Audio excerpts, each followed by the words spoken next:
And finally, we turn to Trinidad and Tobago, where a political battle over the US visa it has now erupted at the highest level of governments. Well, Trinidad's main opposition party has accused Prime Minister Kamla Persad-Bissessar of taking tales about the citizens she disliked to American officials, allegedly resulting in dozens of people possibly having their US entry visas revoked by the state government. Keith Rowley, who last year retired just weeks before his People's National Moment, or PNM, lost the general elections to the Prime Minister's United National Congress, UNC. He is now demanding answers from the government, specifically from the head of the government. He wants the Prime Minister to come clean on exactly how many citizens may have had their US visas revoked because of the action taken by the local authority. He took to social media on Monday to demand answers, particularly after the US State Department published a list of offenses that could lead to automatic visa revocation.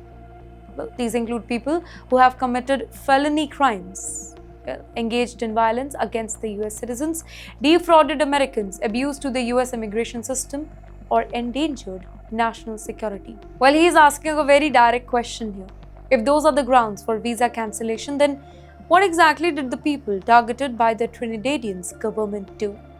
In fact, he specifically pointed to himself and former Prime Minister, claiming that the Prime Minister and other officials had called for their visas to be cancelled.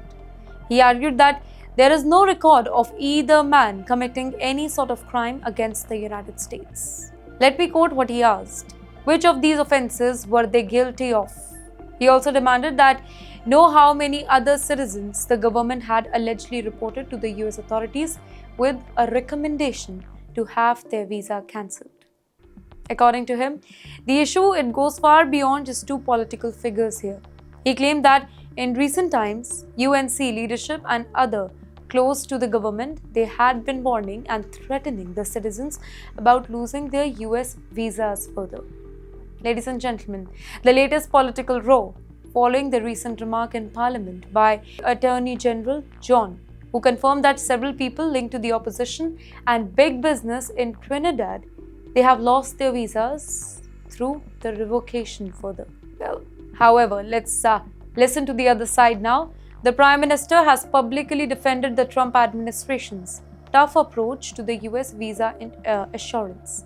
She has backed the idea of turning away people who verbally attack the US while still wanting to travel there.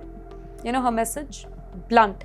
If you want to travel to America but publicly attack the country, there can be consequences. Well, she described it as hypocrisy for people in Trinidad to criticize the US while still wanting to benefit from the access to the country. She also suggested that some people had already seen their visas restricted after publicly speaking against the US. So, this is no longer just a question of immigration paperwork. It has become a political fight over who has the power to influence a person's access to the US. And yes, whether domestic political disputes can spill over into international visa decisions or not. Well, for Trinidad and Tobago's opposition, demand is simple. How many visas were cancelled? Who was reported to the US authorities? And on what grounds? And yes, this dispute continues. It highlights a much bigger reality for international travelers. US visa may open the door to America, but political tension, government recommendation, and changing security policies can determine whether that stays open or not. With that, here we come to an end of tonight's Skyline, ladies and gentlemen. We had 13 stories. We have several nations, you name it. US, UK, Singapore, etc. But one common purpose. Staying loyal to the process, staying loyal to your country, and staying loyal to your ambitions. That is what it takes to be successful. I'm Dhruti Yatri, and I'll see you in the next episode.